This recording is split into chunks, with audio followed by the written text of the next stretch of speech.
I am here today with Carol Lessinger. She's going to present at the upcoming 2021 Feldenkrais Conference in September. And I'm very excited to speak to her about her thinking and what led her to create the workshop she decided to present to us, and herself too. Welcome, Carol. Thanks so much, Julia. Well, can you tell us a little bit about yourself? I know you have graduated from Amherst training with Moshe Feldenkrais, and you have a dance background. Yeah, my dance background was my hobby, not professional. And I was very unathletic as a kid, but I love to move and I love to express myself through dance and movement. And it was the way that I communicated. My essence was through dance. And actually, my major in college was mathematics. So it was quite a spectrum of things that I've done. But I left mathematics in my 30s and went to teach creative movement to children in a preschool. And at the same time, I was living in Tallahassee, Florida. I was teaching improvisational dance to adults at Florida State University. And I watched the children and I watched the adults and I went, what happened?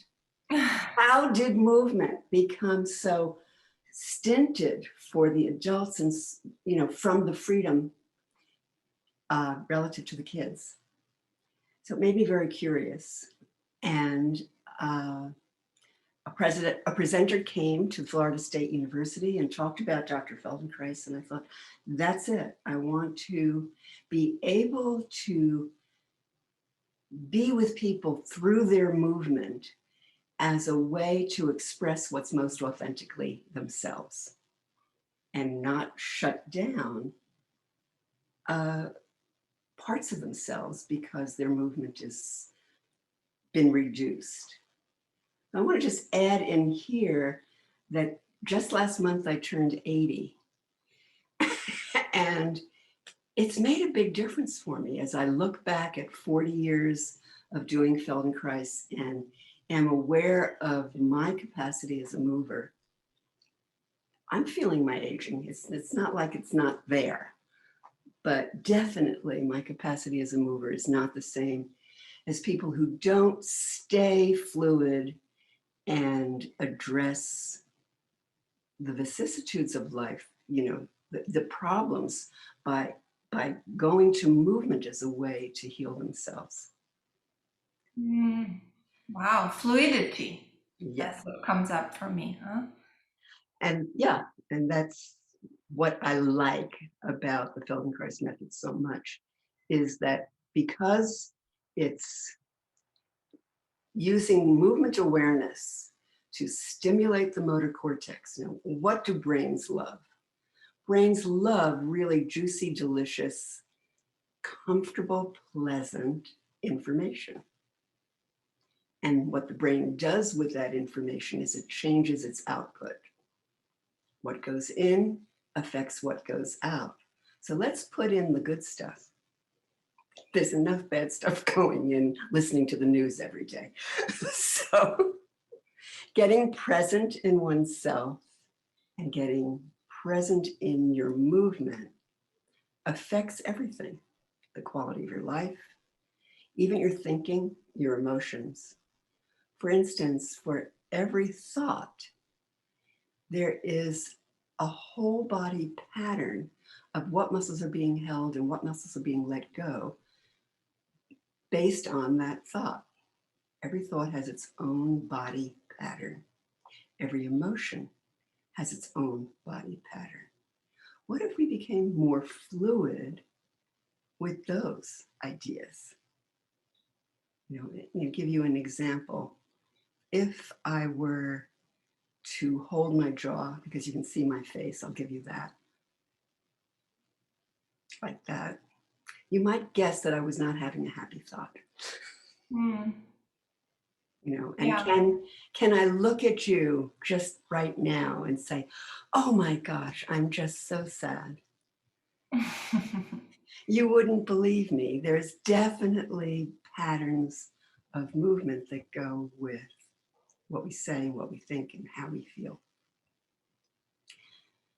So, So how did yeah, that's really interesting. How did this thinking affect your choosing the topic of your workshop for this coming conference, and you're thinking about it? sure. Well, this is the third year in a row that I'm teaching at the conference. And first of all, I'm wanting to teach at the conference because I'm a senior person and I have learned a lot over the last 40 years and wanting to share it with my fellow practitioners and with the public. So there's a deep need to come out from my little tiny space, my little tiny private practice, and share what I know. And so because this is the third time and coming up with something new each year, and the name of the conference has to do with rocking and rolling. And I thought, well, what lessons have I got that would be rocking and rolling, but at the same time, give people some really specific, unusual, new information. So that's how Fingers and Ribs came up, was first thinking of which lesson, and then in the context of something new and exciting. So I've always, not always, I have to backtrack on that. In the last maybe 30 years, been really interested in analogous body parts, things that move in ways that resonate with each other that you wouldn't think about. And for instance, collarbones and thumbs. And you might want to try this with me. Go ahead. You take a hold, like holding your collarbone as though you would hold a pencil. And then take that thumb on that side and start to move it. Move your arm, move your thumb a little bit. And it's possible that you might feel a little resonance of a micro action in your collarbone. It's possible that you won't feel anything at all. You won't feel anything at all if there's so much muscle involvement that the information can't get through. There needs to be enough relaxation in the system so that there's a clear line of felt connection. So collarbones and thumbs, fingers and ribs. I don't think it's a coincidence that we have 12 ribs on each side. And in these 4 fingers, there are 12 bones, 3 bones for each finger. And each of those bones have something to do with the way our ribs move. I don't think it's any coincidence that there are 5 vertebrae in our low back called our lumbar vertebrae. And in our neck, the top 2 vertebrae are very unique. And then there's 5 more. And the 5 lower neck vertebrae have something to do with the 5 lumbar vertebrae. Mm-hmm. I'm starting to give you some patterns.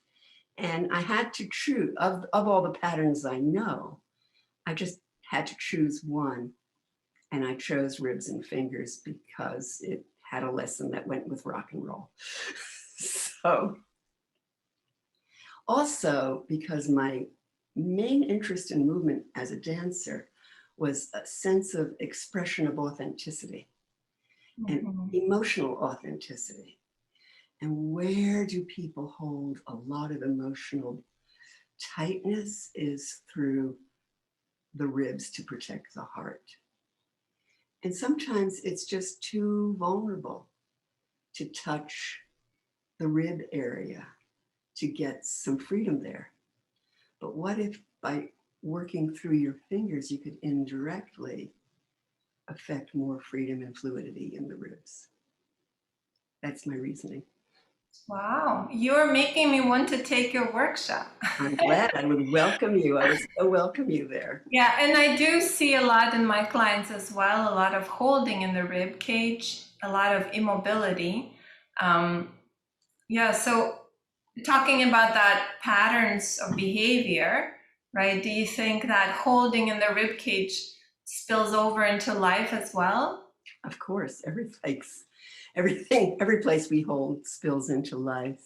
I want to, what this is not quite answering your question, but I'm thinking about one of the senior Israeli teachers, Gabi Yaron, who has passed now. And a lot of us senior practitioners are moving on. I studied with Gabi, and she said, well, if people have trouble with their knees, look at their ribs. If people have trouble with their low back, look at their ribs. And then she said, if people have trouble with their shoulders, look at their ribs. And if they have trouble with their neck, look at their ribs. That was in one of the advanced trainings that I took with her, and the entire training, that session was about mobilizing the ribs and how much that affected too much stability in other areas of the body, or vice versa. Actually, there isn't a rule here. If you're thoracic, meaning the part of your spine that has ribs attached to it, if that isn't moving and that as much as it could, then the neck and the lumbar, meaning the vertebrae above and below, overwork. And very often the pain that people experience in their neck and in their low back can be tremendously alleviated if they weren't overworking and the area of the spine that had ribs attached did its fair share of the movement. So Distribution of effort, right? That's one of distribution. our main principles in Feldenkrais Yes, work. exactly. And so you said, how does this spill over into lives? You know, it's so broad that I can't even think of an answer. let's say just functionally, not emotionally, but just functionally. If I want to reach up to get something from the top shelf, and I'm doing it now, you can only see part of my body, but I'm not using all of myself. I'm just using myself from my shoulder to my hand. What would happen if my ribs can move? I could get that cup that's on the top shelf, which I couldn't get before. Mm-hmm. So functionally, you have more possibility if you include more of yourself and More choices. more choices. And I already talked a little bit about the way that we hold our rib basket. I don't want to call it a cage. I'd like it to have more of an image of flexibility as a protection emotionally. Also, especially an area between the shoulder blades in the back. When people say, oh my gosh, I have bad posture and I'm bent over. If the area between the shoulder blades was more lively, that would bring us more upright. Wow, that's a lot of richness in this subject matter. So I'm sure many of our audience members will want to learn more about this at your workshop. Do you have any last parting words for our magazine readers and listeners? Just that I'm just totally delighted that you took the time to tune into this talk that we just had. And I invite you to the conference and to get in touch with me online if you want to know more. I'm happy to receive emails through my website at www.carolLessinger.com. And if you've got questions, it's fine to get in touch with me. I'll do my best to get back to you as soon as possible. Well, thank you so much, Carol. It was a pleasure. And I look forward to your workshop. You're so welcome. Pleasure meeting you today. Thank you.